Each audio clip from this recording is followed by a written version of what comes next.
elected to stay on the blue side here. Whereas Austin will be on the red as we do get back underway. And so far, Dallas is taking the, if nothing's broke, don't fix it. They're going to keep with the first man of the town. Come on. Yeah, that might be something that not really ready for, as Loopster pulled that out before the top lane talent. But they're going to stick to their regular band so far. No changes quite yet. I mean, there's not much to change. Zed gets banned away once more. And I really want to see what changes around on this ADC support priority, because I feel like that was a big portion of this game. The Janna really just didn't do anything that match. I mean, it was there in case ever Requiem was jumped on by the Zac. Zac never came bot lane really, and it never really did anything, where I feel like they can go a lot more aggressive down on the bot side. Yeah, and the same bans for both teams coming out. I didn't really prefer the first pick Janna, but we're going to see if they do it again, as the first pick Zac comes again for the side of Dallas for Faith again. And this time they're going to pick up Tam Kench as their first pick. I feel like that's a little bit of a safer pick to keep the ADC. Janna does a good job of keeping people safe, but you don't really take damage when you're inside of Tam, so it's a lot easier to just eat them and run. So exactly. So much more HP to work with, so much more margin for error really there. But that being said, Tahm Kench is always viable to just get locked down himself, so we'll have to see how they play around that. And keeping true to their format, Dallas changed absolutely nothing with their second rotation.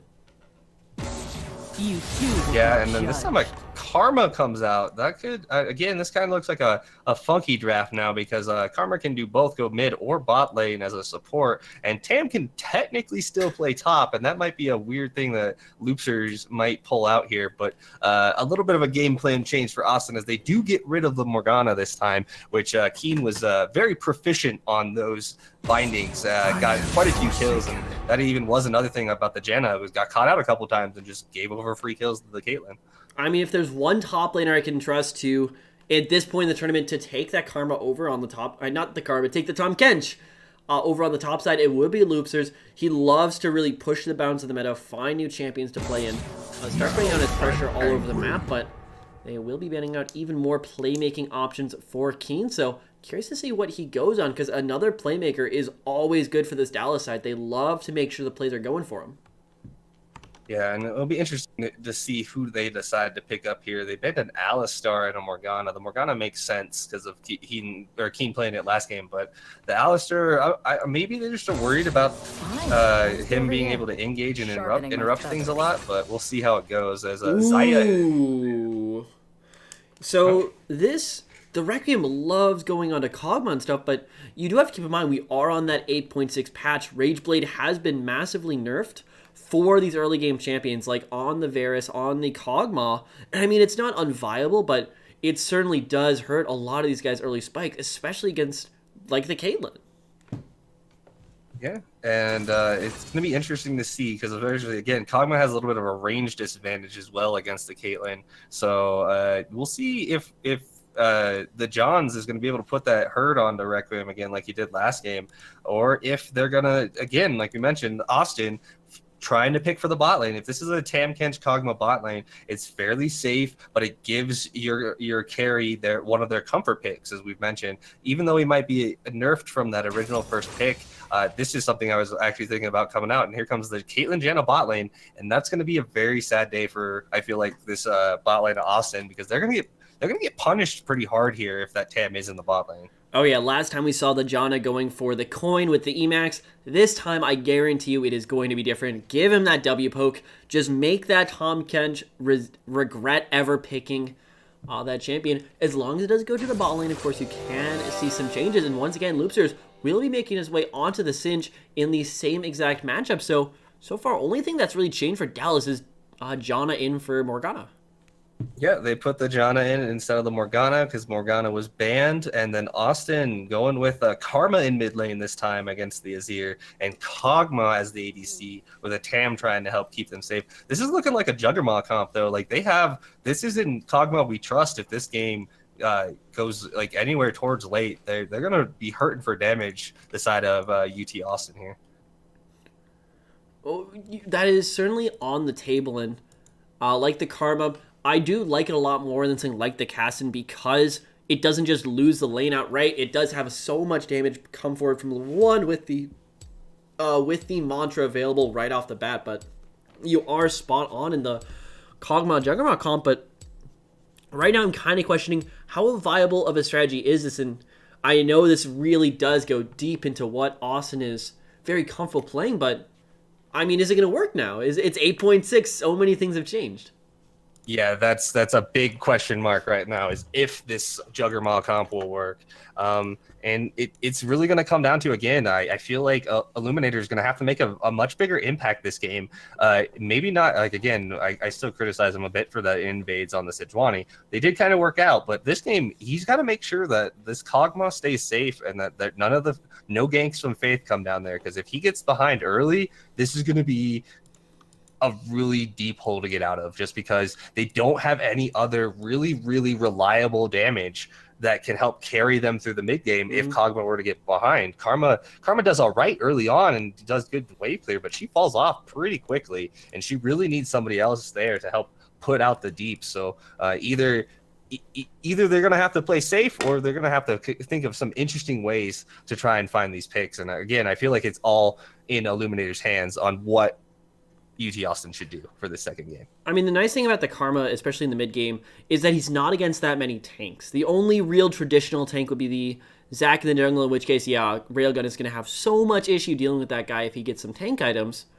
But even so, the nice thing for Illuminator, at least in the jungle, is that last game he had two kind of carry threats to watch. He had the Jhin in the bot lane, and then he also had the Cassin in the mid lane. Now he's got one. All he has to do is just protect this bottom portion of the map, because we've seen it in the past. Austin has a very good track record of playing around these hyperscaling ADC compositions, and if they make it work now, they could easily bring this series back to a 1-1 tie.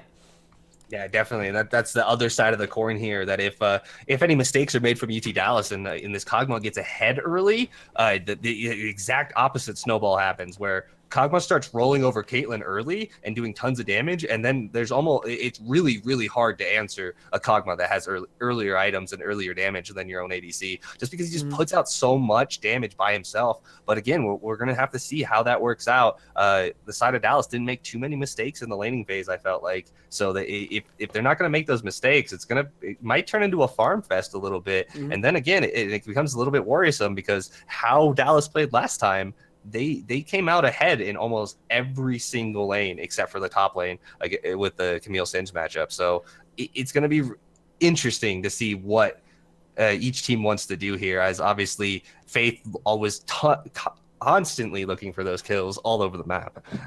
Yeah, I do have to say, while a huge amount of this game will be so focused on the bottom portion of the map, for me, the wild card in all this factor is Wilwyn in the top lane.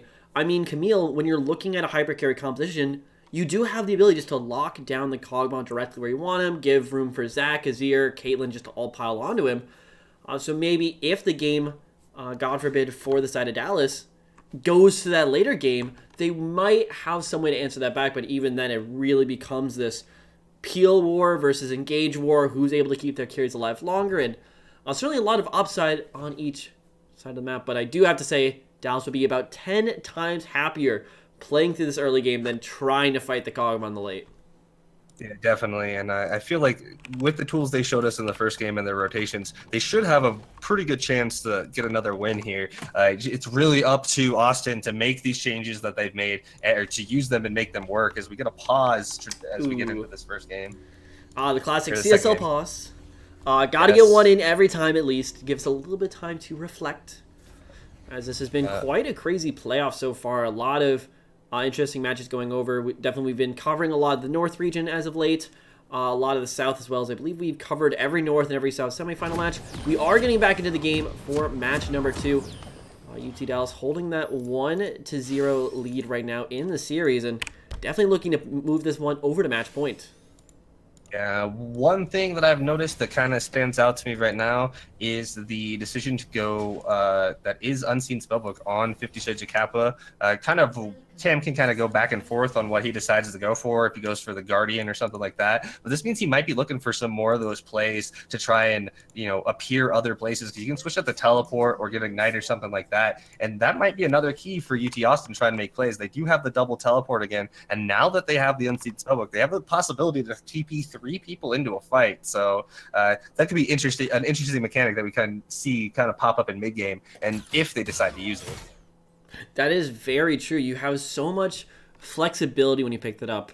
That being said, not too many other runes really out there. I mean, probably the close one for me would definitely have to be that Spellbook. But looking over to the mid lane, we do have a minion dematerializer on the railgun, and I mean, that's really going to help out with his early pushing game. Yeah, it will help him be able to keep clearing the waves constantly throughout the game, and also just, make sure Azir doesn't get any, bully damage on him. Obviously, Karma has a little bit more wave clear than Kassadin does, and doesn't have to melee anything. But we'll see how it goes on who's really going to try and take over this lane in a more balanced matchup compared to what we had last game. That is most certainly going to be weighing on all of our minds, but it does look like, at least how we start this matchup, we will have both junglers starting on the top side. So already, wait for that 3 minute 30 early ganks. It's all going to be on the bot lane. Yeah, everybody looking forward to this bot lane, as we already mentioned. It's all about who can get ahead here, and or in the case of Austin, making sure Kog'Maw doesn't get behind as well. So it's going to be interesting to see if they're both going to meet about the same time, probably, and who wants to go aggressive first. So with all of this, I mean, this is the exact same jungle matchup we saw last time. Certainly Illuminator going very aggressive on the early jungle, was able to steal away quite a few of Faith's buffs, but now looking more towards that later game, more towards the mid game, more towards getting his own lanes ahead. But I'd have to say, first thing I'm noticing in this mid lane, this is a complete day and night change on the way this lane's playing out. Yeah, this time it's not that first wave getting shoved in the turret from the Azir. It's Karma able to clear waves and push back and even trade some damage. So they're actually able to trade now a little bit easier as well. So and now the push factor is actually in Railgun's favor on this Karma, able to get the little bit of an advantage there, as bot lane is the Caitlyn taking advantage with her range to start off. We see another invade coming too. I mean, what kind of jungler would he be if he's not constantly in Faith's face? So certainly doing a pretty good job making sure that Faith can't make his way down to the bot lane, can't really snowball that lane even further, but Shades of Kappa will be in Requiem just for a little bit, as his main priority his entire match has just got to be keep Requiem safe, keep Requiem safe, keep Requiem safe. Yeah, definitely. That's the life of a Tam Kench, is make sure, it's like, all right, I got to make sure you don't die. So I literally have to stand next to you at all times because I can't eat you from 10 miles away. It's very frustrating for that to happen as a support player and have people run away from you when you're trying to save their lives. Yeah, it's like you're playing Civ when you link your warriors or something to civilians. You just all right, you just stay with this guy the entirety of the game. Don't ever leave his side. If something goes wrong, eat him. I mean, just like Civ. But either way, Loopers certainly taking quite a bit of damage up in the top lane, and it feels like Wilwyn is still having a bit of a hard time keeping up in the lane pressure. Yeah, it's just a little bit early on. It's a little hard to deal with the Singe damage, especially trying to be a melee farmer there, as he just harasses you constantly with that poison trail. The CS is still even, so they're trading fairly well. Yeah, I mean, speaking of all this early harassment, Keen is having a very fun time on this bot lane. Literally pressing W on cooldown at this point, really trying to punish Requiem and 50 Shades of Kappa for these early game picks with very little actually to trade back with. Now Faith has met Illuminator in the jungle. Stretching Strike doesn't really land on anything. Requiem going to be taken so incredibly low though. Ignite available. That's Tahm Kench eating in, but John's going to be exhausted now in the process. He is going to be at risk of getting caught, but no, that's Ignite going down. And the first blood goes over to Keen, but the teleport does come across. Great tornado coming up from Keen's. He does have the flash, so he realistically should be fine here. And he does get away. Yeah, that was a great trap actually from the Johns, catching out Loopers as he uses that ghost. So now for the side, for Austin, they have a top laner with no ghost and no teleport available. And actually going to rotate Railgun up here just to save the tower. Yeah, they do a fairly smart rotation though from Austin. Yeah, unfortunately they wasted both those. Fate though, he's here on the gank. Unfortunately, that is in fact a Singe. He doesn't really die. Yeah, you don't really kill a Singed very easily early on unless you have somebody with a lot of damage there. But that bot fight was kind of weird. 50 Shades of Kappa and Requiem decided to turn back in and go on to the Caitlyn, thinking they could win it with the exhaust. But X Requiem was already below half, so as soon as he came out, the Ignite and the W from the Janna came out, and that was enough for just Caitlyn to get the last, or help get the last hits on it. And actually, Janna did get the last tick on it, getting the kill. And it's not what you wanted, especially if you waste teleport from your top laner to bring it down there to try and turn the tide of the battle. And now that inevitable issue of if they got behind early on, would they be in trouble, is going to kind of come to fruition here, and we'll see how badly this first kill on the bot lane is going to mean for the side of Austin. How are they going to come back from this, or are they going to still struggle constantly for the rest of the game? First thought definitely has to be, oh good, the Janna got instead of the Caitlyn, and then second thought has to be, oh crap, Janna got it. The one who's constantly pressing W on us is going to be able to go grab some more AP, a little bit more cooldown reduction, and certainly going to turn into a very rough bot lane if it wasn't one already for Austin. But all this time, Illuminator is just doing such a good job of getting control of the enemy's jungle, but he's getting control of the top side. Requiem, the butterfly is going to be sent offline just for a little bit, as Faith is definitely taking advantage of its bot lane pushing on out. Bottom portion of the map, and certainly putting so much jungle pressure on that bottom side. Case already going in. Flash away from Railgun. That one might hurt in the next few minutes.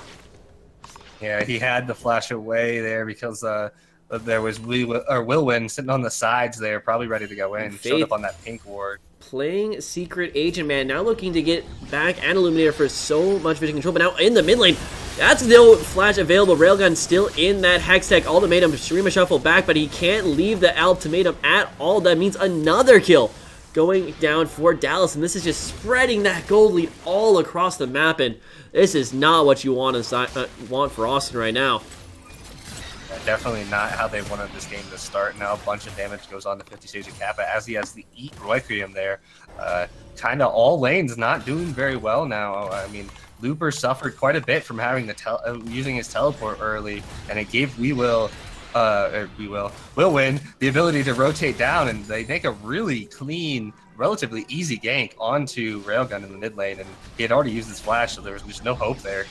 And that was a very shocking gank to actually come on down, because before, Illuminator has just stacked this top side with vision, but the Texas Dallas, they found that small little sliver. They could just run right on down, bring over Wilwin without being detected, and really punish Railgun for that flash. And the most shocking part for me was how quickly it was. It was like the flash went down and Wilwin was already on his way.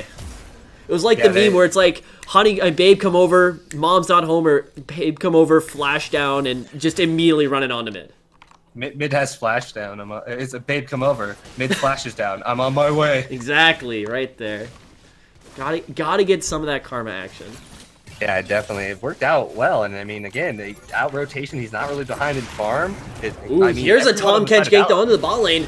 John is not going to get out just yet. Exhaust goes down, but there's the Glacial Prison. He does not have the flash available, so he is going to be knocked down so hard. He gets consumed. 50 Shades. A Kappa has to flash forward, but it will be rewarded with the kill onto Requiem of all people. So those are the ganks we love to see out of Tom Kench, but here comes the Cavalry X-Case. Is here with Faith, but it does look like the Faith is not going to be enough. He's a little bit too far away.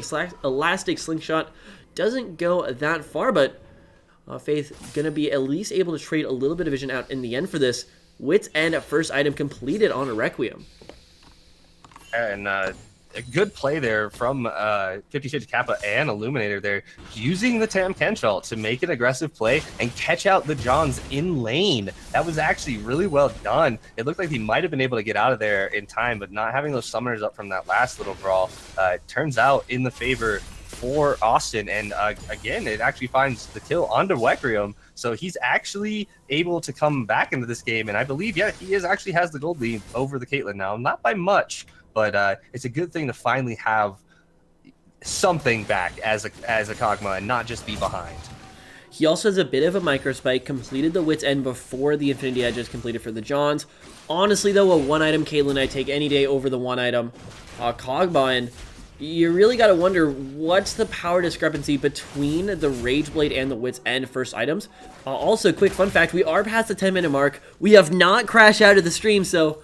hallelujah to that. Knock on wood, just in case. so hopefully nothing else happens. Fingers crossed. But we'll see here as blue buffs are getting put onto those mid laners for both sides. Railgun just got his, as X-Case picks up his as well. And now we're going to see where these junglers are going to go again. It looks like, again, Illuminator making his way to the bot lane as Faith makes his way towards the top. Yeah, UTD is already making the move right there on the Loopsters, and there's just not really much of a place to go. Loopsters still trying to run on the way, though. Yeah, that sticky substance is going to keep him down, but the Johns is going to be ganked once more, and he does have the flash available, and he has to use it right there. The engage comes on through. Willen is already at half HP, though. I'm not sure if this is really who you want on the fight. Mid laners are already coming down as well. Requiem, 50 Shades Kappa, they're flashing on forward. King have to throw the Q back, but here comes Railgun. And yeah, this might just be a 5-on-5. His case has to kite on up. Faith is here, but ooh, they are able to catch out Loopsters right here, right now. Requiem on over the wall. Wilman has jumped in all alone, but isn't going to be able to get out just yet. Monsoon goes down, and Wilman's going to be the first casualty of the fight. Case now has to deal with Railgun, who is sporting the blue buff, so much ability, so much mana coming on down. Requiem has to flash on away. Ace in the hole coming on through. It does not land. His 50 Shaded Cap is able to take one for the President. Let's Bounce misses its target. It's not able to kill Requiem, but they are able to fall through with 50 Shades of Kappa. Yeah, there's no way Faith's getting up from that one.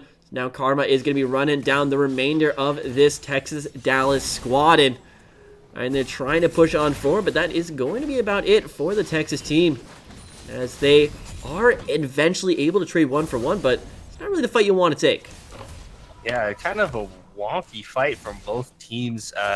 Actually, at one point in time, their Faith was in the river, decided to go all the way back around the Dragon Pit, and X-Case was by himself near the Dragon Pit, and did not get jumped on and was able to live there. But like, it was just a weird spread out fight from both sides, it felt like, as Dallas just kind of went for a little bit of a delayed going in, or people were going in before everyone else was ready. So it just kind of unfortunately didn't turn out in their favor. But Austin's got to be happy with just trading even right there, and hoping to keep going. And again, at this point, it's all about the Kog'Maw. So you got to think about late game all day here now. I mean, for UT Austin, they're very happy with how Kog'Maw is going so far. I mean, he's still accruing that gold lead. He still now has the 2 kills, 1 assist, which does put him over the Johns, but he is certainly not quite ready yet. Usually you're looking still for the Blade of the Ruin King, you're looking for the Runat's Hurricane, and maybe even the Rage Blade a bit later on in the build, but he does stuff right now. It's just not enough. But even on the other side of UT Dallas, they are still waiting for Case to really start scaling up, to start putting this one home. Big point though, 13 minutes in, still no tower and only a 700 gold lead for UTD.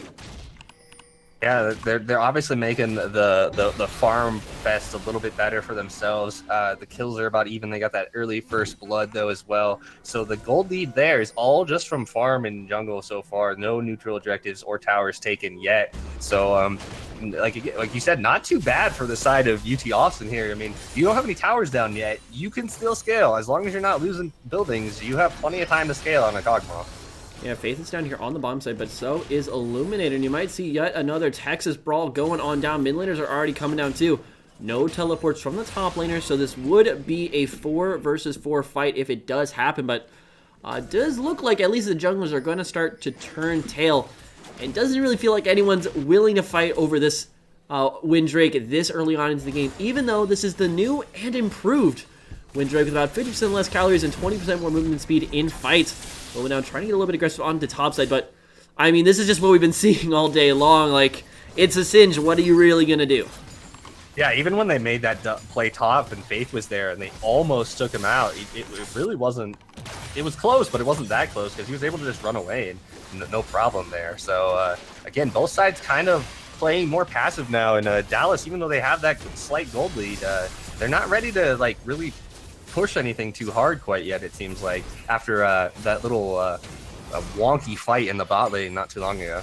Both these junglers going for a bit of the cheeky engagement, but Faith, oh, they're not able to clear that one ward, and UTD jungler is going to be going in, but not going to land too much. Does land the Searching Strike on a 50 Shades Kappa. He gets hit with the lockdown as well. Let's Bounce catches him as well, but the exhaust goes down. Johnson is taken so incredibly low by Wickham. He's going to be trying to jump on forward, but he's not going to be hit. Monsoon comes out trying to keep members alive, but here is the full squad. Case going to be able to land the Streamer Shuffle onto that's going to include Requiem, who does get taken down in the end by the Johns.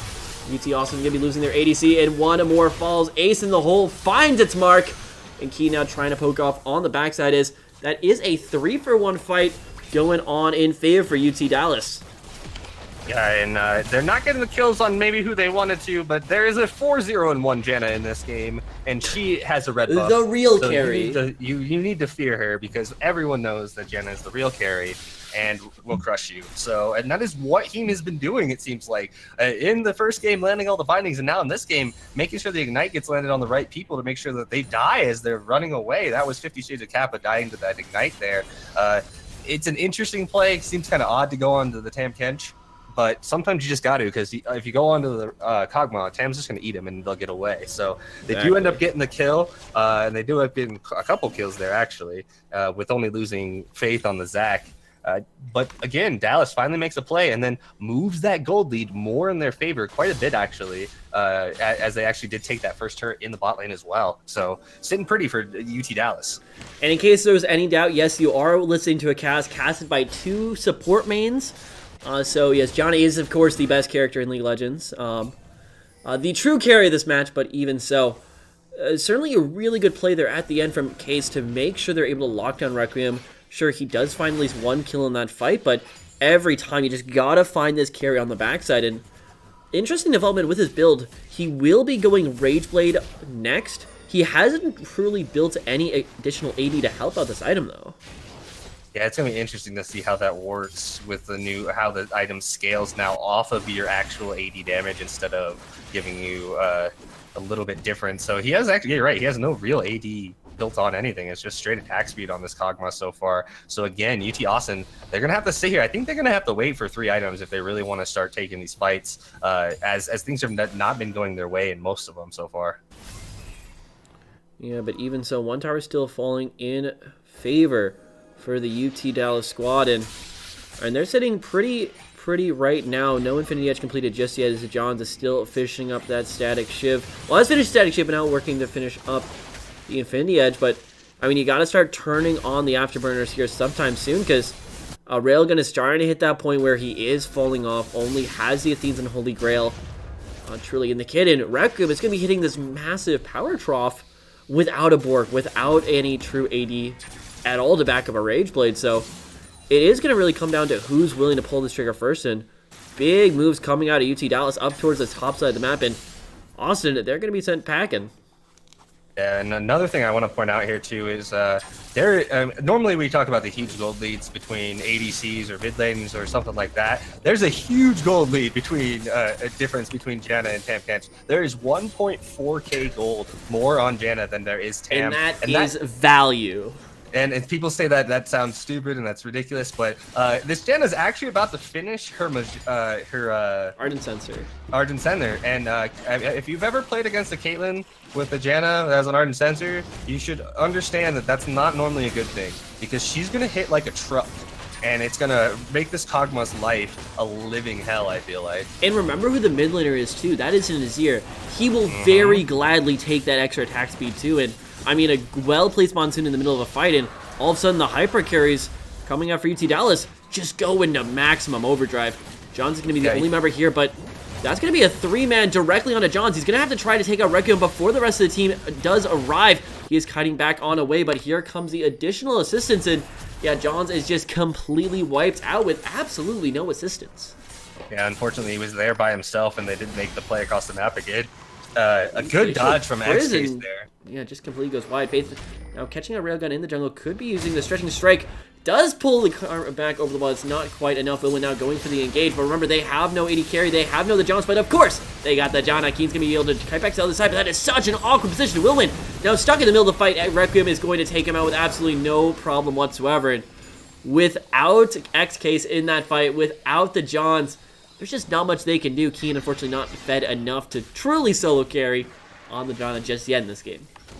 Yeah, unfortunately, going Ardent Sender normally doesn't buff the Janna by herself too much. You really need to have that target to throw it on. And again, you mentioned X-Case is a great target to put a shield on now too, because of the extra attack speed that you get from it. So again, if they fight as 5, I feel like there's going to be a power spike here, a more hidden power spike here than normal, just because it's on the gold is mostly on the Janna. But once a 5v5 happens and Janna gets some good shields and a Monsoon down, I feel like the side of UT Austin is going to be shocked by how much damage is going to come out so fast.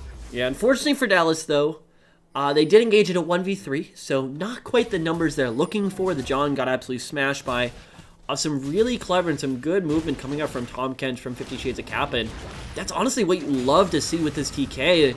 I mean, you have like two ways of playing TK. You can play it the boring way or you can play it the exciting way, and the boring way is just literally standing on top of your Kog'Maw the entire game, and the exciting way is finding those additional movements around the map, and this is another one. Requiem and Kappa, they're trying to duo the Baron, but they are spotted out, but Keen, he is hot on the pursuit. That is one fast Janna, but not fast enough as Railgun is able to provide a little bit of backup, and UT Austin, they're not going to fall just yet. And as we mentioned earlier about the Juggernaut composition, the Railgun makes it very apparent that that is exactly what they intended to do, as he builds his second item being an Ardent Sensor now as well on the Karma. So that is about giving more attack speed to the Kog'Maw as well. I don't know if it's going to be as effective as the Janna's, because the Janna is just a support getting it, and there's still the Azir doing tons of damage with his more damage-focused items for himself. So it's going to be interesting to see how this next 5v5 fight really goes. Certainly getting flashbacks to the Season 7 Worlds meta with all the Ardent Sensor. The case goes in, but he uses the Stream of Shuffle directly into 50 Shades of Kappa that will take out Requiem's defenses, but no, that's a Glacial Prison landed directly onto Wilwin. But now, fighting on the backside, Requiem has to flash on out of the fight. Faith jumps on in, lands two, lets bounce, only catches one, but that is Railgun, who is not going to be long for this world, able to knock him down as well, and now 3 for 1 currently going on in favor. Requiem and Lobsters are going to have to fight them on out of here. Good flip from Lobsters, able to keep Requiem alive for now, but Loopsters and X Requiem, they're sent packing while the rest of the team for UT Dallas. Watch this Baron die so fast. And they do still need to be careful, because here comes Tahm Kench, here comes Requiem, here comes Loopsters. And they're not able to take that out just yet. Here starts the fight, and really, UT Austin is just looking for the delay, and it's working for them. Yeah, I'm not sure how I felt about that one. Janna was actually shielding the Caitlyn over the Azir. I feel like the Azir probably would have done a little bit more damage there with the Ardent Sensor on him now. But they didn't have the Monsoon to give everyone the buff, so because they used that during the fight. But, I've seen this one before. Here, it doesn't even need it. X Requiem finds the kill. Now, the flip away isn't quite going to land for Loopsters, but the Wilwin, he wants some revenge for his ADC, but it's not going to be enough just yet. He had to dive into 4 people to make that one work, but he is going to be able to save that mid lane tower. Wilwin now trying to catch something on the backside, but this is such a good team movement for UT Austin, and Requiem gets off scot-free. Yeah, maybe just a little bit of over-aggression there from the side of Dallas going for that Baron. But now they're looking for another kill. They do have good vision over here, and they're sending everyone back now. Maybe they try for round 2 on this, but with no Azir, it's probably a little risky. But this is such a split call. Like, at first, with all those low HP bars, I thought they might have just started the Baron right then and there, but now they're delaying. Wilwin, though, going to be trying to go back in. It's currently only Railgun and Illuminator here to defend this Baron. Not going to go in just yet, as the John and most notably Case are trying to clear those waves, but that is a teleportless Azir trying to catch that bot wave while the Baron is still up, while there is a 2-item Kog'Maw on the board. Yeah, also not to mention they just even the tower kills up with that minion push bot lane. There was no one down there, and it does end up giving a tower. Now that all comes in the mid lane. Yeah, on the Wilwin, he is not going to be, he's actually able to go out, but now Keen will be paying the price, flipped it back into the team. Requiem's going to be very happy to take that kill on over, and this is still a shutdown gold too. That's a ton of gold going on. And they're still going to keep going. Yeah, and that's what the Ardent Sensor now off the board for UT Dallas. They're still pushing on in here. Not really going to fight too much more, as Austin does start to back on out from this one. Gold game basically dead even at this point, with 7-2-2 onto the Juggernaut itself. Yeah, and they're taking it to a whole new level as the X Requiem showcasing that he really, there's a reason he likes playing this champion, as he does a ton of damage and is doing really well after getting almost destroyed completely last game. But also, you got to look at it as I'm looking at Caitlyn's items, and I'm still question marked about a lot of it, because there's no Infinity Edge yet, and they switched over to Static Shiv, and there's still no Infinity Edge after that. So we got another fight coming in. Yeah, even though he's directly on a Requiem, 50 Shades of Kappa is so far away in this fight, they're gonna be able to find him, and that is a huge shutdown. Now Case is going on in, gonna be able to find yet another kill. Kathleen surprised. Plus Railgun is able to take out X-Case, but that is now yet another kill, and the only surviving member. Loopsters, that means University of Texas Dallas, they're looking directly onto this Baron buff, and this might be what is required to stop the throw. Yeah, exactly. They were in such a commanding position until those last couple of fights, making that one mistake Baron call really kind of hurt them quite a bit. But now they catch out 50 Shades of Kappa not near X Requiem, and they just delete him off the face of the earth. And then after Kog'Maw's dead, it's a free reign onto everyone else from the side of UT Austin, just going in and killing everyone. Just well done from the side of Dallas, and Will Win and Faith making that jump play into the Kog'Maw to take him out of the fight instantaneously. And that fight really shows you the importance of 50 Shades of Kappa, though. Looks like a slight engage here, and actually that back might have come a little bit too soon as University Texas Austin, they've started up on this Infernal Dragon, and you know that is something Kog'Maw desperately wants and desperately needs in this fight. He landed the ult. That's a weird ult to go onto the Janna, but it does keep them all out of it, and now an engage. Faith is going in completely alone. Case is not here just yet. Requiem still hitting pretty free on the backside. Willwin now entering into this fight. Illuminator does go down first and foremost. John is not in on this fight yet, but this will be marking the re-engage. Faith is going in over the wall, does not have the less bounce available just yet. Gets thrown right back in, and so far, that's a Requiem getting engaged on. He just gets immediately demolished in the middle of that fight, and huge win coming out with Baron buff on all 5 members. So that's going to be a 4 for 0, going completely in favor of UT Dallas, and they may look to not end here, but just get so much of this base. Yeah, they looked like they wanted to engage after they had low health to Zac, but they backed off when the Camille came in, and unfortunately they used Exhaust and they used the Devour from the Tam Kench as well onto Karma that time, so there was no Devour left, and they just dive in. They blew up Tam Kench instantly, but Kog'Maw was standing right next to him, and he died just as fast. I mean, yeah, you can only prevent so much damage on your ADC. You can only save him so many times. In Faith plus Willwin just had so much, for lack of a better word, faith in the rest of their team.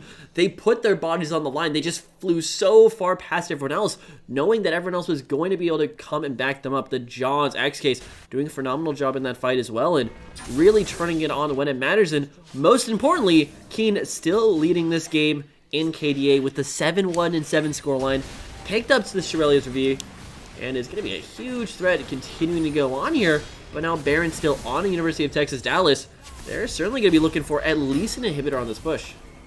Yeah, the Shirelia's Reverie is something that I have not had a chance to play because I haven't been playing League as much recently since 8.6, but I loved having the Talisman Ascension on Janna. It gives you so much ability to allow your team to either engage or disengage very, very quickly, giving them the ability to choose how they want to fight as another fight breaks out at the Golems. Yeah, it does look like TDLs are not going to be able to engage just yet, but watch that split push. Willman does have the completed Hydra plus has the Triforce, so he will be absolutely melting this mid lane tower like it was butter, but it looks like they will be moving all of their attention back over the mid lane, and that means that UTD is going to have to find an aggressive engage. Yeah, they're looking for it, that they want to try and engage, but it's not quite there as Illuminator gets super low on Sejuani there and has to just dip out. But another thing I just now noticed is Caitlyn, before we were talking about that, how she didn't have an IE yet. That last fight, she did have an IE, but she didn't have the Rapid Cannon. Now she has the IE, the Static Shift, and the Rapid Cannon all completed now. So when Prepo get picked out, she has the ability to do a lot more burst than she did before with that extra crit damage. So it's really, really helping them get through these fights now. And I think that's all it was, is that so the Johns just didn't have the items completed quite yet. Now here comes the fight at the top lane. Willman is not here on the fight. Faith is trying to grab somebody, but only grabs onto the cinch. Now fighting coming out. X-Case on the backside goes incredibly low, but the Johns is completely safe.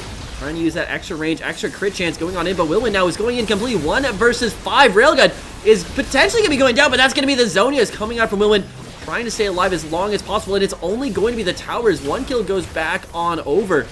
Faith's going to be popped with that passive Shades Kappa, trying to push up. Requiem with absolutely no mana remaining, trying to just poke out from the backside. John still throwing down some damage, but it's not going to be enough to take out Loopers.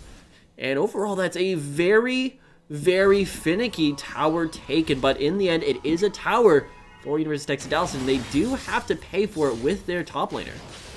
Yeah, I feel like that was a little bit of an overcommit from Lilwin. He felt like he was going to get that karma, but this karma is fairly defensively with her item build here. With that, Athene's Unholy Grail actually was able to heal her up there. I believe is what actually kept her alive from that dive with the shield. So between the healing from that and the shield that she cast herself, Karma lived that dive or was able to survive that dive and kind of nullify a lot of that attack.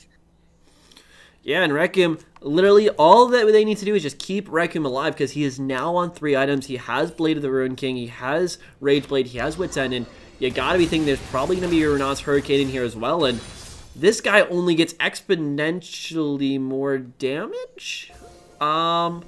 With the Longsword, and with the BF Sword, maybe he's going for a Guardian Angels build, which, I mean, is still out there. He wants to stay alive during these fights, but I personally probably would have gone for the Hurricane here. Yeah, the Illuminator goes and he finds the frontline. XK is going to be knocked on down. The Flash comes out to keep himself alive, but now this is just free hitting here from Johns. And Requiem trying to answer back, but isn't able to get a kill just yet. But the Johns is on the front line. He's able to kite back. Wilwin does go forward and finds the kill onto Requiem, and that's going to be another one going on over, and this could be the complete clean ace. Loopster is going to be the last member in University of Texas, Dallas. They're looking to end the game right here, right now. Yes, they are. What a play there. The Johns was kind of on the front line, but it was more of a bait because Jenna still had her ulti. Landed the huge monsoon onto 5 members there, and it just keeps them all healed, but also with that attack speed buff, they just tear through the line of UT Austin, and now this is going to be the closing out game with the kill leader. Unfortunately, Kog'Maw got another kill to tie Jenna, but Jenna with the 8-1-2 in this game, I'm not going to lie, guys, that fills my support heart with happiness as we see UT Dallas take game number 2 of this best of 5. Yeah, and this is going to be a massive lead right now, 2-0, bringing UT Austin to match point right here, right now. And with so much on the line, you need to win this match if you want any chance at playoffs. And you got to be feeling really good if you're a UT Dallas fan right now. Yeah, I mean, especially if you're one of the members